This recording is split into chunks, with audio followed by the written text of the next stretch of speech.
बहुत कम सार्वजनिक हस्तियां कैथरीन कुलमन के समान अपने व्यावसायिक मामलों को गुप्त रखने में कामयाब हो पाते हैं, जबकि आप इस शालीनता के साथ चीज़ों को व्यवस्थित करते हैं कि आपका जीवन एक खुला दरवाज़ा है। वह अक्सर कहती थी, मैं हर उस सवाल का जवाब देती हूँ जो मुझसे पूछा जाता है। मैं विश्वास करती हूँ कि आज धार्मिक क्षेत्र में कोई भी और प्रश्नों के उत्तर देने में मुझसे अधिक ईमानदार नहीं है। मैंने अपनी आत्मा आपके सामने उंडेल दी है। फिर भी जब उससे उसकी उम्र, उसके स्वास्थ्य, उसके व्यक्तिगत आत्मिक जीवन और निजी संपत्ति के बारे में पूछा गया तो वो बस हंसती और उत्तर दिया, सभी मुझे जानते हैं, वो मेरे बारे में सब कुछ जानते हैं। मैं एक टैक्सी में बैठती हूँ तो ड्राइवर मुड़ता है और कहता है, क्या आप कैथरीन कुलमन नहीं हैं? मैं और मेरी पत्नी हर सप्ताह आपका कार्यक्रम देखते हैं। पिछले सप्ताह ही विमान का कप्तान केवल ये बताने के लिए मेरे पास वाली सीट पर आया कि उसकी पत्नी हमारे श्राइन ऑडिटोरियम की एक सभा में चंगी हो गई थी। मेरा कोई रहस्य नहीं है, सभी मुझे जानते हैं। और इसीलिए प्रश्नकर्ता मुस्कुराता, सिर हिलाता और चला जाता। लेकिन बहुत बात तक ऐसा नहीं रहा। जब वह उसने जो कहा उसे जांचने के लिए रुका, उसने खोजा कि कैथरीन ने जानबूझकर कुछ नहीं कहा।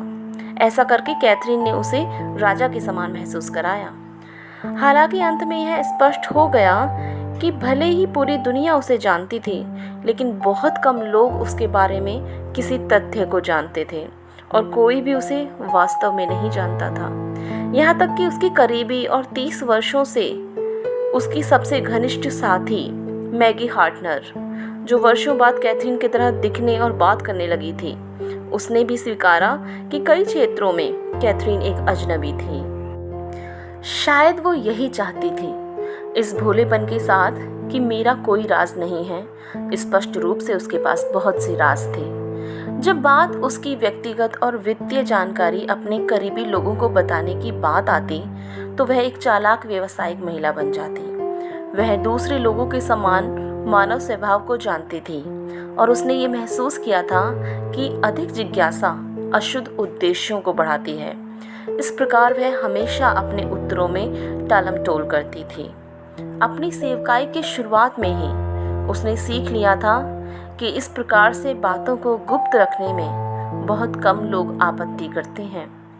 फिर भी जिस प्रकार से उसने फाउंडेशन कार्यालयों में चीज़ों को चलाया, उससे उसके सबसे मजबूत समर्थक भी चकित रह गए।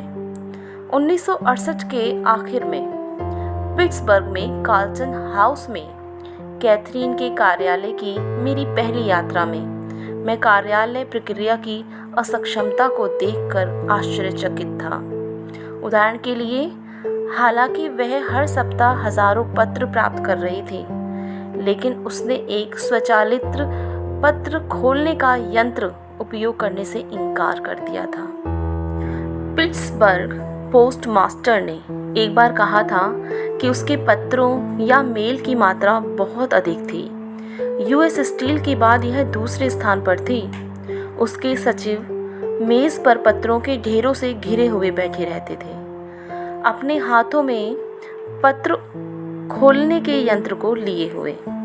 मुझे हाथ से उपयोग किए जाने वाले इस लेटर ओपनर से लिफाफों को खोलने में 1 सप्ताह से अधिक लग गया।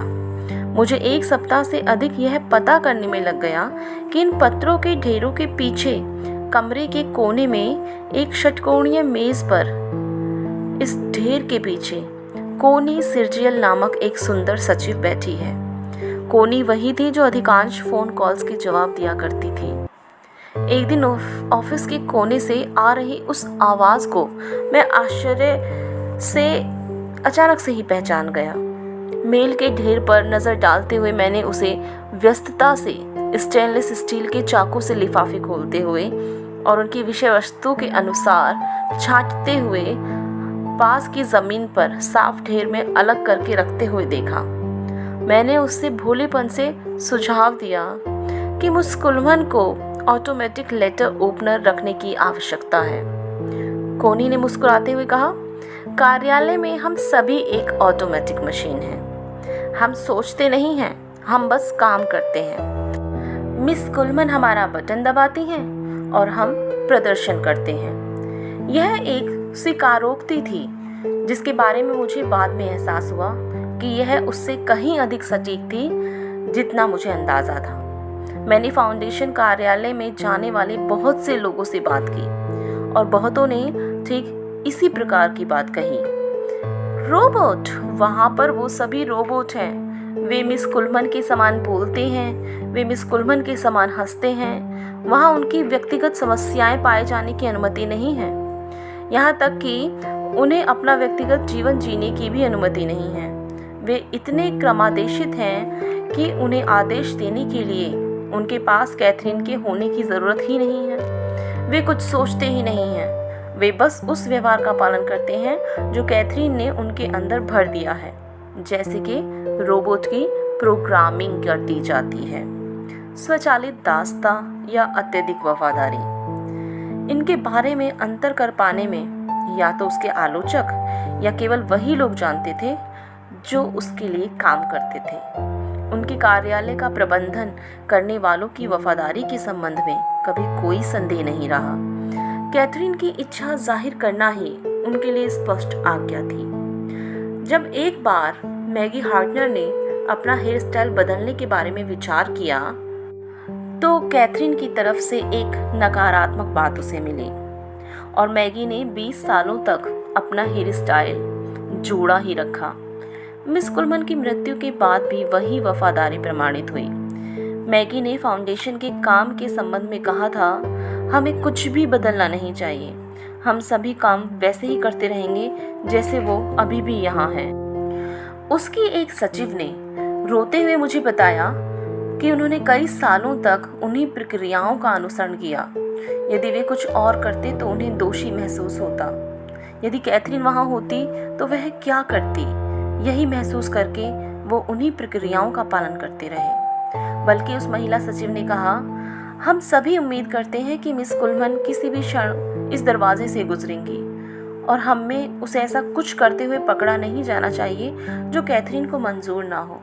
उसकी मृत्यु के 6 महीने बाद की बात है।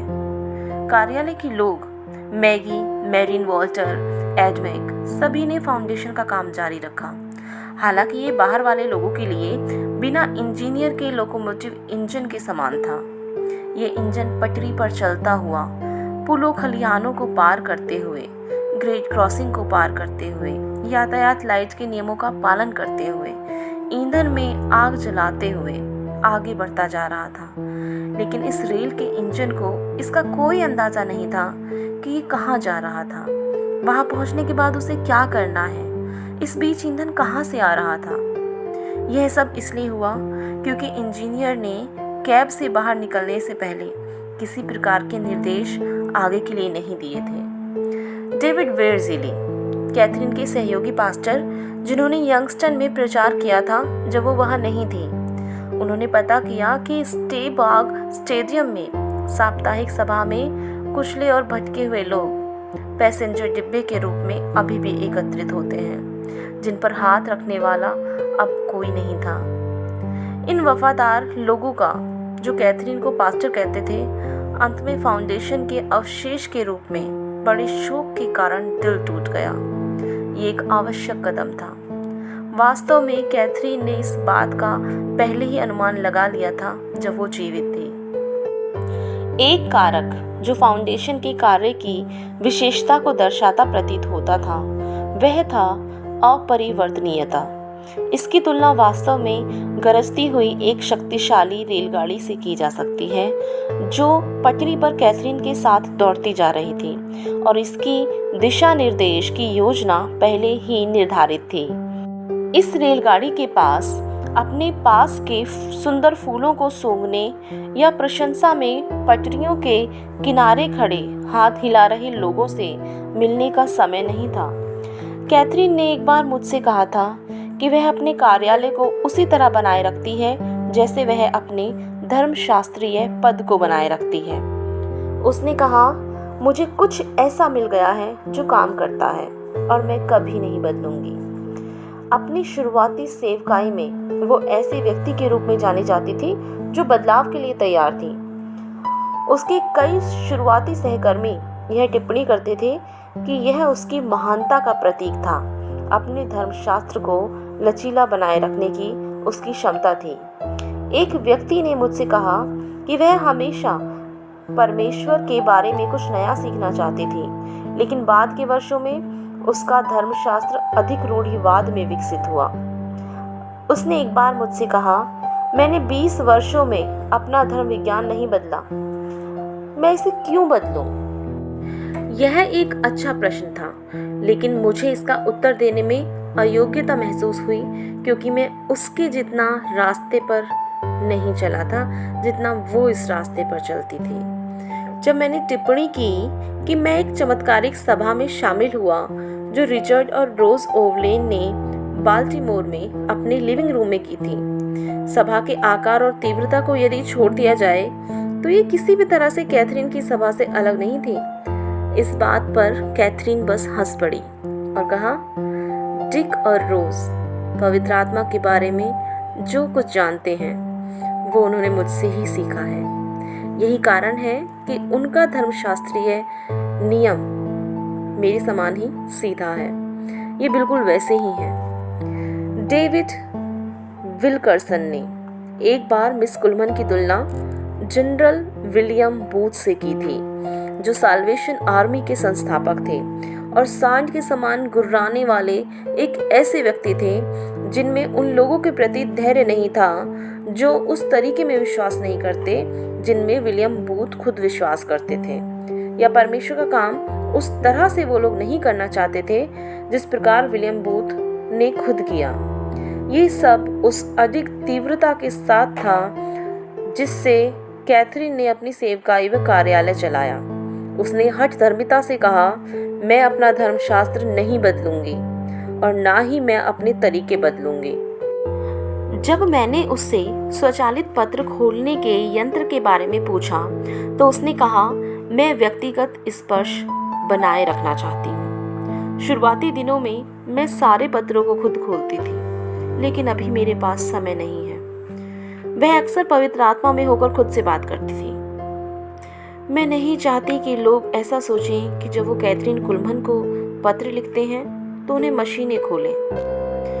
फिर भी इस बात में अजीब सा विरोधाभास था, क्योंकि पत्र हाथ से खोले जाते थे, फिर भी उनके जवाब मशीनों से दिए जाते थे। फाउंडेशन कार्यालय का एक पिछला कमरा IBM के टाइपराइटरों से सुसज्जित था।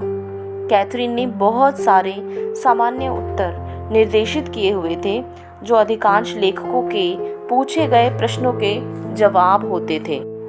इन उत्तरों को कंप्यूटर में समाहित किया गया था। यदि किसी पत्र को किसी विशेष उत्तर की आवश्यकता होती, अर्थात जो टाइपराइटर की मेमोरी में समाहित नहीं था, तो यह एक अलग भाग में मैगी हार्टनर, मरियोन मार्श या कार्यालय के किसी दूसरे व्यक्ति के पास जवाब दिए जाने के लिए पहुंचाया जाता। लेकिन हमेशा ही कैथरीन बहुत सारे पत्रों का जवाब व्यक्तिगत रूप में खुद देती थी। यद्यपि बहुत सी अन्य सेवकाएं और संगठन इस प्रक्रिया का उपयोग करते थे, लेकिन कैथरीन ने व्यक्तिगत स्पर्श बनाए रखने का प्रयास लिफाफे पर हाथ की मोहर लगाने के द्वारा किया। और जैसा कि यह अविश्वसनीय लगता है, लेकिन उसने सभी जवाब दिए गए पत्रों पर खुद हस्ताक्षर किए।